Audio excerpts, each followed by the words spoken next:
Good morning, everybody, or afternoon, or evening, or night, whatever it is for you.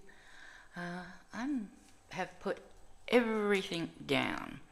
Hang on, I need to just turn my fan off, I think. I have turned everything, or put everything down that I was working on, because I got a message from Kogo, which is knit one, give one, and you don't have to knit, you can crochet.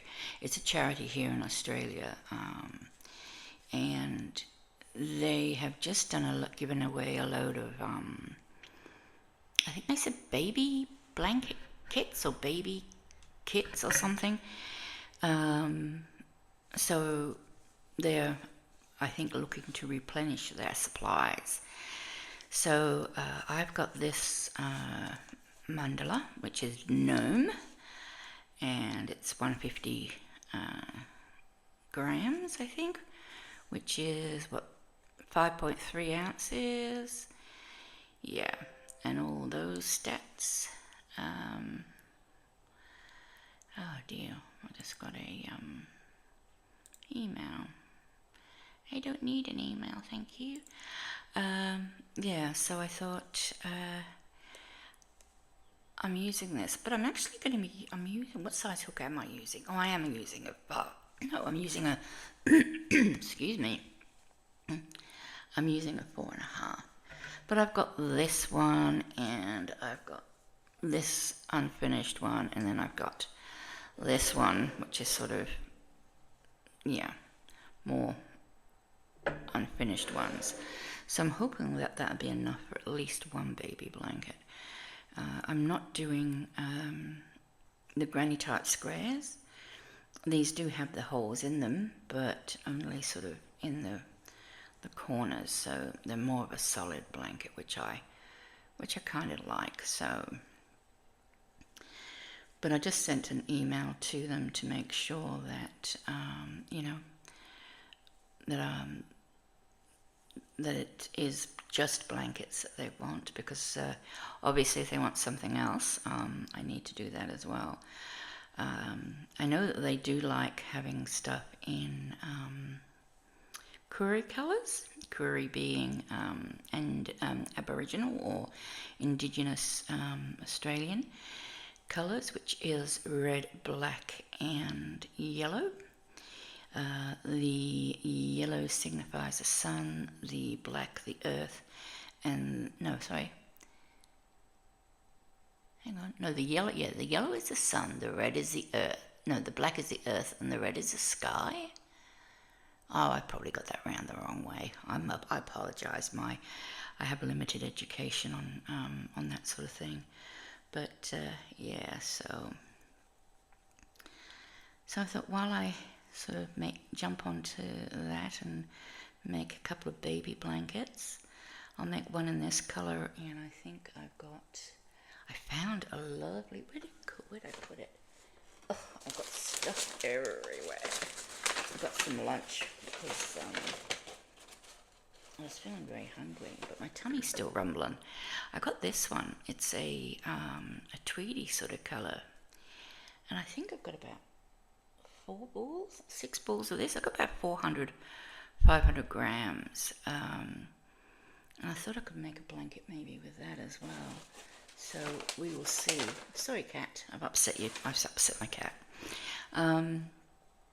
Yeah, so crocheting away, and I just checked also my delivery from Ofire. Is it Ofire? Yeah, Ofire Co. is going. I ordered, I accidentally, and it really was truly 100% an accident, I accidentally ordered 2 hooks. They had a sale on, and I was watching the Spoony Stitcher, Shannon, and she had she's got an affiliate link, and I was watching her, and she was showing one of the newest hooks, and hello Maggie, goodbye Maggie, and mentioned how there was a special on, or a sale on, or whatever. So I jumped over to have a look, and there was a lovely purple one, which was meant to be February. I think it was amethyst. Anyway, I got that one, and in a size 4.5, I think. And then I got, oh no, was that the 5? I can't remember. And then I got a 7mm in a green. No, it wasn't a green one because I don't like green hooks. Oh, you can't even remember. But what I did was, because I thought the prices were in US dollars, I thought, okay, well, what I'll have to do to find out the Australian dollar is, I'll have to go to like the checkout, and then when I go to pay with my PayPal, it'll come up and give me the Australian dollar amount. So I'm hitting, yep, next, continue checkout, yep, pay, and all, pressing all these buttons, and it just went, and then I get a ping on my phone, which was some sort of shop app or something, saying, your order has been received. And I'm like, what? No. Because my delivery was as much as one of the hooks, which is a little bit disappointing. But anyway, I mean, I'm still happy that I get the hooks coming, but I would have liked to have, checked just one last time before hitting buy. But as it turned out, the prices were always in Australian. They weren't in American to begin with, US to begin with. So I thought, oh, okay. So, because normally you had to sort of like double it or add a third, I think it is. That's the way I usually work it out, is I add a third to the price. So if it's $12 US, I add a third of $12 or a fourth of $12, and then it becomes like $15, $16. And that's usually fairly close, but even so. So they're on their way, and they've actually just landed in Melbourne, so hopefully they won't be too much longer getting here. Today is Thursday, the 24th of April. I am not expecting them tomorrow, but it'll probably be Monday or Tuesday, I would imagine.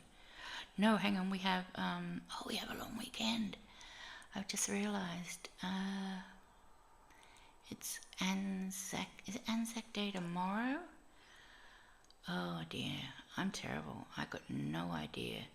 Let me have a look. Even my calendar won't tell me. Nope, that calendar won't tell me.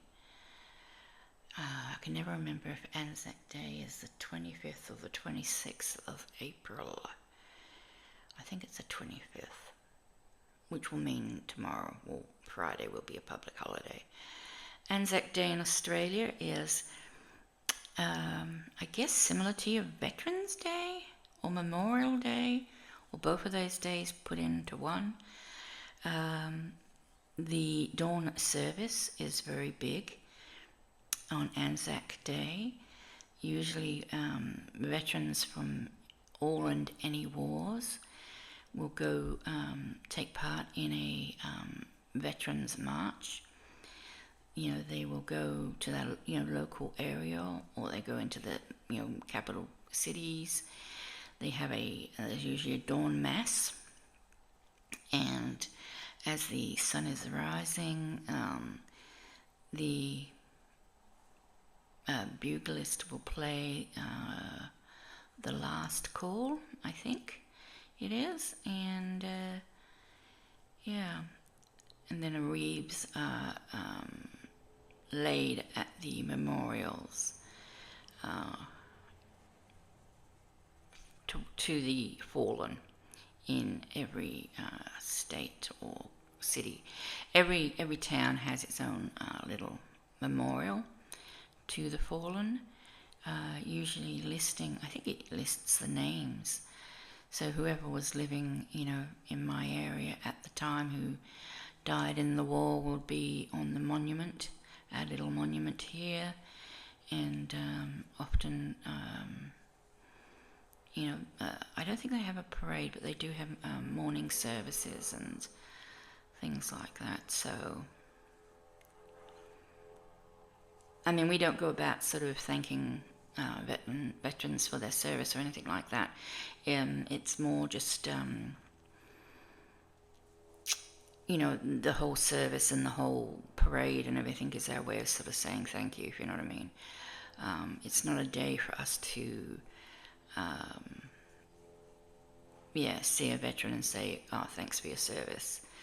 But yeah, and it's usually a big barbecue day, Anzac Day. All the shops are usually closed until at least midday out of respect.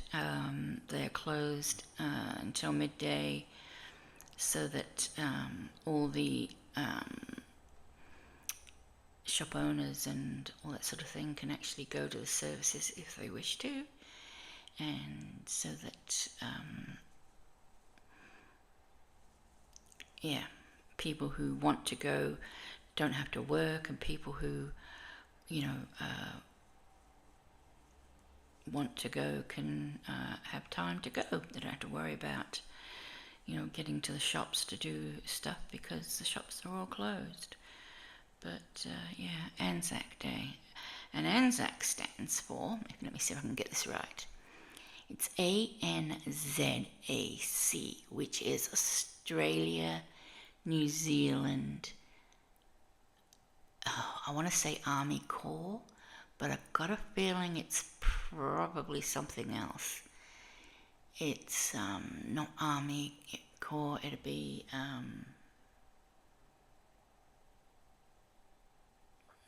I don't know, I'd have to look it up. That's very bad of me, but and we have something in Australia that we call Anzac Biscuits, and they are made with rolled oats, golden syrup usually, which is like really thick, sickly sweet maple syrup. It's sweeter and thicker than maple syrup, if you can imagine that. And then there's lots of butter and eggs and what else?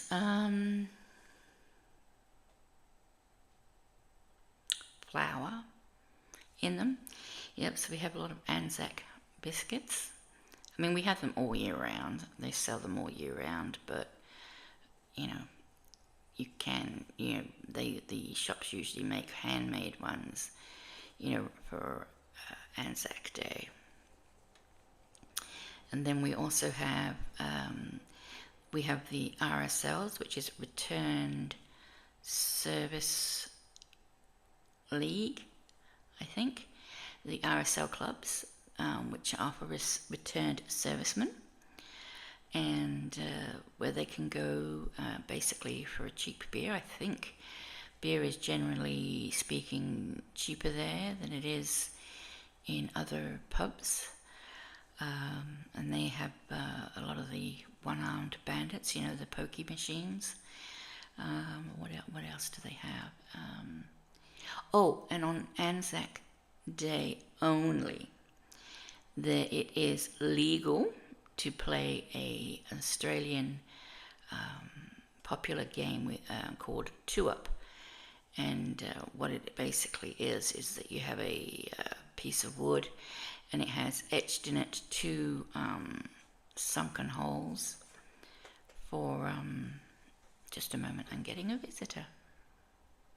Sorry about that. That was my dad just popping in from next door. Yeah, they live next door, right next door. He's just popping in to, because it's bin night and the bins have got to go out. So he came to do that, but my lady who comes to help me weekly with the cleaning and whatnot, she'd already done it all. So, yeah. But yeah, so Two Up is, I'm not even really sure what the rules of the game are. All I do know is that there's a piece of wood, and there's two carved coin inset places, where they place like two. I think that it's strictly supposed to be, I think, two pennies, two British pennies, because that's at the time we would have been, when the game was played, we're still on the English currency, pounds and pennies and shillings and things. So, because I think we switched over in 1961, we went from pounds to Australian dollars. I think it was 1961, thereabouts. Anyway, so we went to, decimalizations sort of thing. But, yeah, so... And what they do is they place the coins on this piece of wood, and then they flip it up into the air. And before they flip it, you've got to lay a bet whether, it's going to be two heads or heads and tails, or two tails or whatever. And based on, the bets and, what comes up, you win certain amounts. Yeah, it is illegal the rest of the year because it is a very easily, what's the word? Forged, faked. I cannot think of the word, but you know what I mean. It's very easily made that they don't have to pay out. They'll use, like, I guess, loaded coins or something that were weighted and that might land always heads up or something. I don't know. It's not a very scrupulous game, and what became a very, had a bad reputation for that. So, but they can play 2-up in the RSL clubs, and they can play 2-up in the casinos, just on Anzac Day. And that's something that the older gentlemen in particular really enjoyed, because it was something that they would do, I guess, to pass time when they were in the trenches, or waiting to go over the wall, so to speak, and all that sort of thing. So yeah, that's tomorrow, which is when this video will probably go out. So that's appropriate discussion Anzac Day. My brother, we came to Australia when I was 7. I'm pretty sure I was 7, and he was 11-ish. No, he would have been 11, and he's 4 years older than me, and he went into the army when he was 17, and left when he was,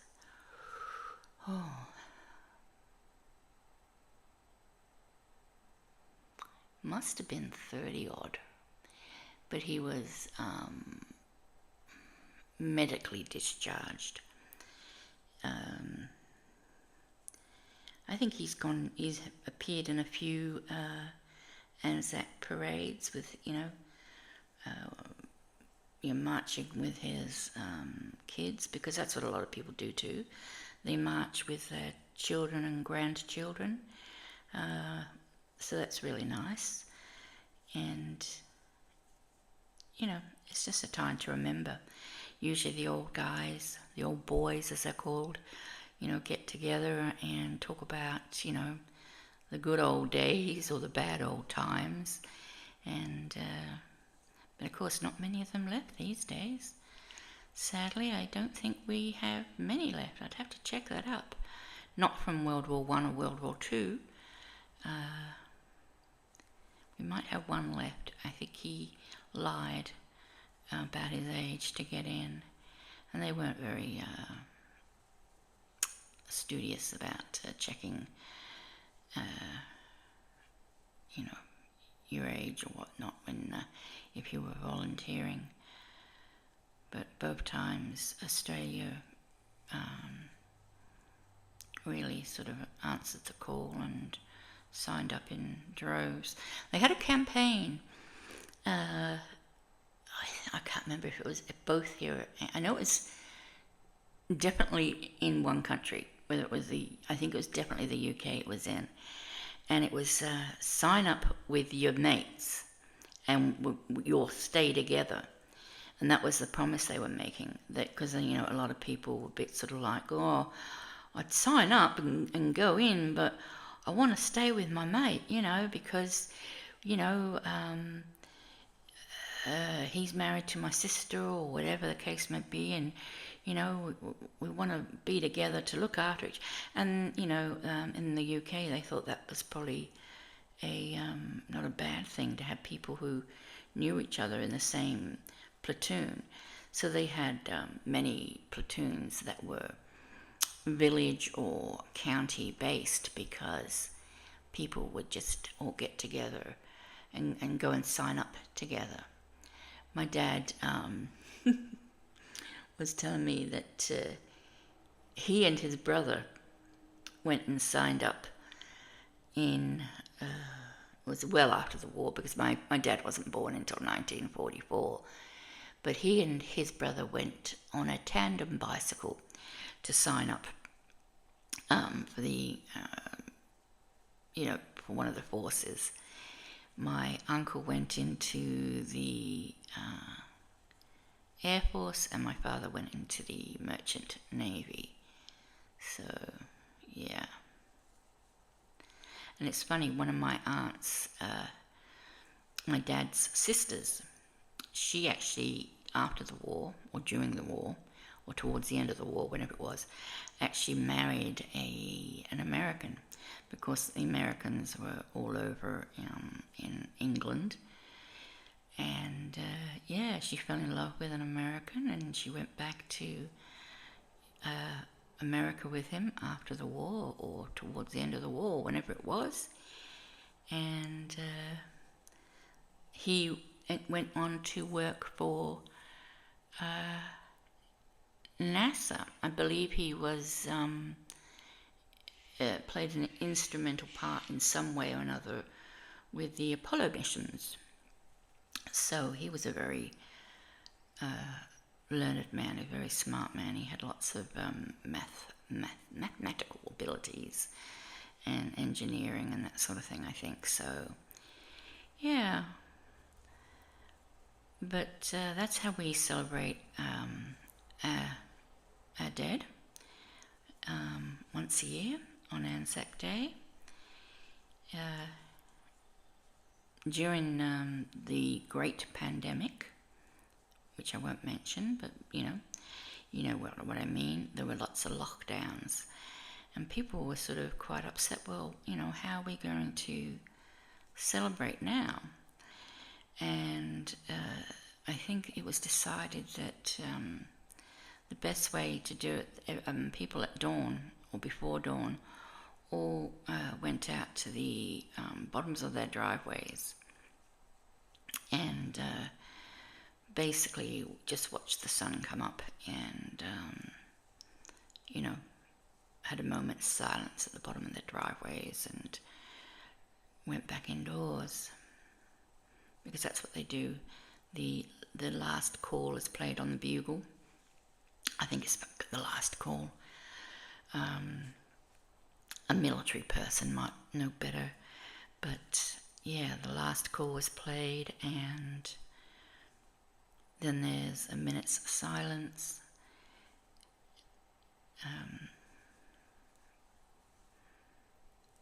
And what's sort of quite, I think, nice in a way, is that at Gallipoli, was it World War One? I think it was World War One.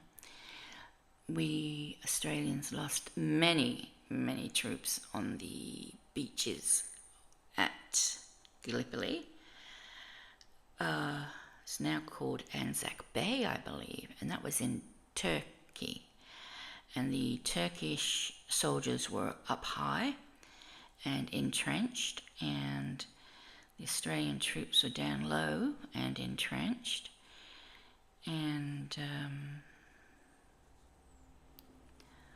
one of the enterprising soldiers, every time they stuck their head out of the trench, as you could imagine, because the Turkish had the high ground, they'd get their heads almost, shot off. So what they did is they rigged up this contraption, and it's like a periscope. They had mirrors on it, and it was a wooden frame, so that they could put their gun on the edge of the trench, and the wooden frame sort of held it into place. And there was a string or wire or something put around the trigger, and the mirrors enabled them to see if there were any Turkish troops with their heads up above ground, and then they could fire without having to actually leave the trench or stick their head up.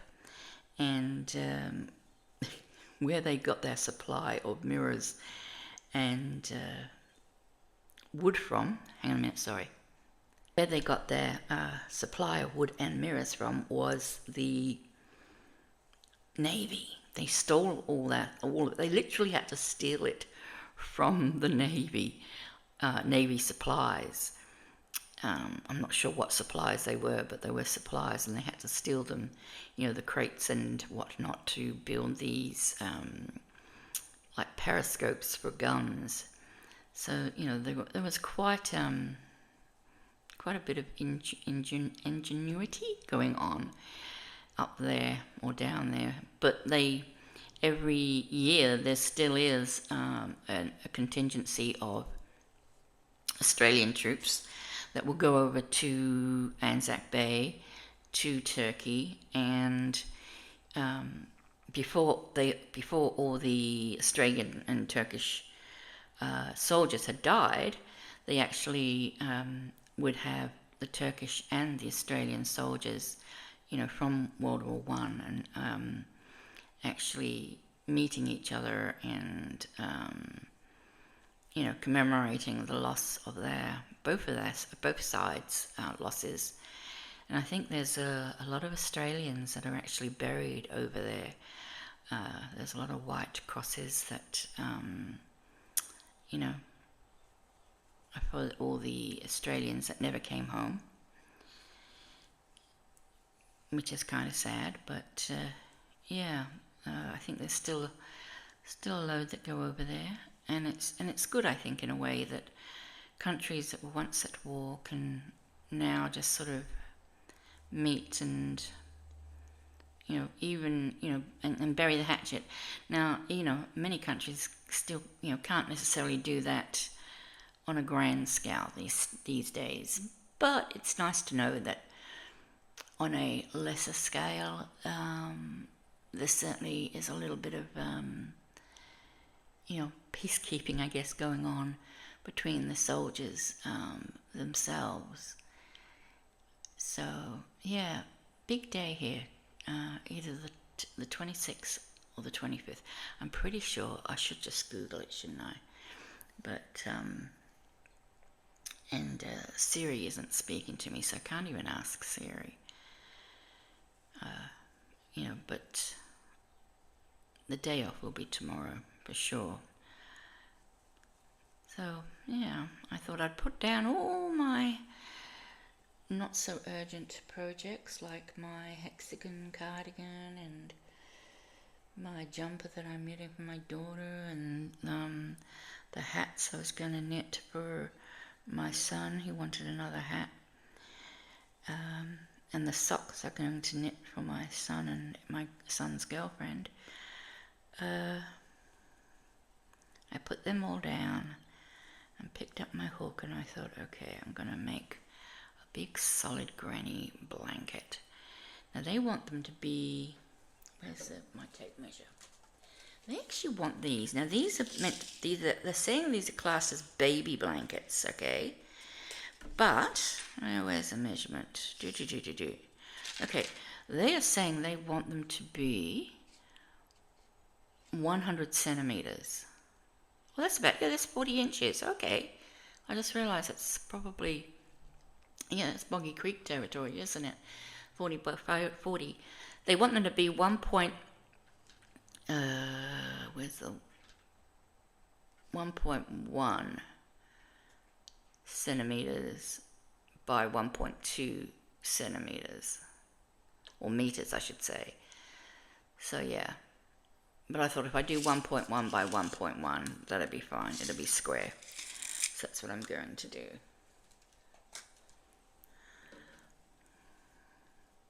I don't know how, like I say, I don't know if I'll even get a full one out of all this yarn, and if I don't, that's okay. I'm going to find a nice wide lace edge that I can do, and hopefully that'll be wide enough to just add the extra edge to it. So yeah.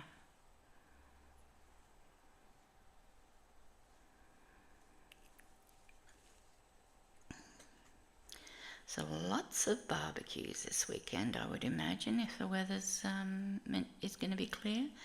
Today was a record high temperature. We hit about 85 Fahrenheit, I think. And yeah, but it's funny, it doesn't feel like 85 Fahrenheit when it's in autumn. It feels a lot cooler. I mean, I haven't really even had to, I put the fan on for a little while, but, you know, I've opened the window and it's still almost 85 Fahrenheit, but it's not hot at all. So I don't know, you know, how that works, but it's meant to be record temperature today for April, which doesn't surprise me, because April is, you know, well, March usually has very few hot days in it, and here we are, April, end of April, and we're still getting hot days. So all I can say is winter better be really long. I don't want a short winter and a long summer, a mediocre autumn and spring again. I want cold, wet, horrible days. Yeah, so when I'm doing a solid granny square, I only put 2 and 2 in the corners, and to join them on the last round I just use a half double crochet. So that way, is it that one? Yeah, it's that one. So that way, get in there. My yarn is sort of in the middle of the corner like that, and so I can come up again with my 3 chain and just go straight on to my next round. And the round doesn't show up as much. You know, you join, I mean, you can see this is different. It's got like 2 gaps, whereas the others only had the 1. But it's still not as obvious as doing it mid-row or something like that. If you can change your colour in the corner. And no, I don't turn my yarn, I would turn my work, because I don't ever feel a need to. I don't normally get wonky granny squares. I just don't, so I don't know whether that's because of the way I crochet or what, I don't know. I know some people do have issues with the work twisting when they don't turn every row. But anyway, so I like this Lion brand yarn. It's quite a nice one. Not bad. It's nice and soft.